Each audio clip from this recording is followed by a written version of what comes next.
Friends, நான் உங்கள் ராஜிமோகன் 1617. கவின் கொலைக்கு அப்புறமோ சுர்ஜித் கொலை பண்ணதுக்கு அப்புறமோ யூடியூப்பை திறந்து பார்த்தா ஒவ்வொருத்தங்களும் நாங்கள் ஆண்ட பரம்பரைன்னு ஒவ்வொருத்தங்களும் அப்படியே வரிஞ்சு கட்டிக்கிட்டு வரீங்க.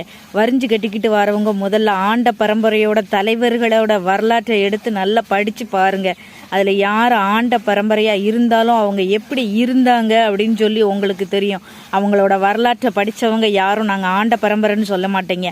ஆண்ட பரம்பரையில் ஆண்ட தலைவர்கள் ஒவ்வொருத்தரும் எல்லா மக்களும் சமமாக இருக்கணும், சாதியும் மதமும் எல்லாமே ஈக்குவல் தான் அப்படின்னு சொன்னார்.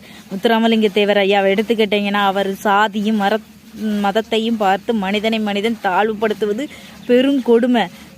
ஜாதி அரசியலுக்கும் இல்லை ஆன்மீகத்துக்கும் இல்லை அப்படின்னு சொல்லியிருக்காரு. அவரோட நிலத்தை கூட எல்லா மக்களுக்கும் சம பங்கா பிரித்து கொடுத்து எல்லா மக்களும் சமமாக இருக்கணும்னு சொல்லியிருக்காரு.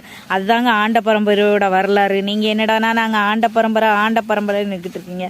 ஆண்ட பரம்பரைனா இதாங்க பரம்பரை. அவரோட கொள்கையை முதல்ல பின்பற்றுங்க. அதுக்கப்புறம் நீங்கள் ஆண்ட பரம்பரை அப்படின்னு சொல்லுறதை முன்னிறுத்துங்க. சரியா? தேங்க்யூ.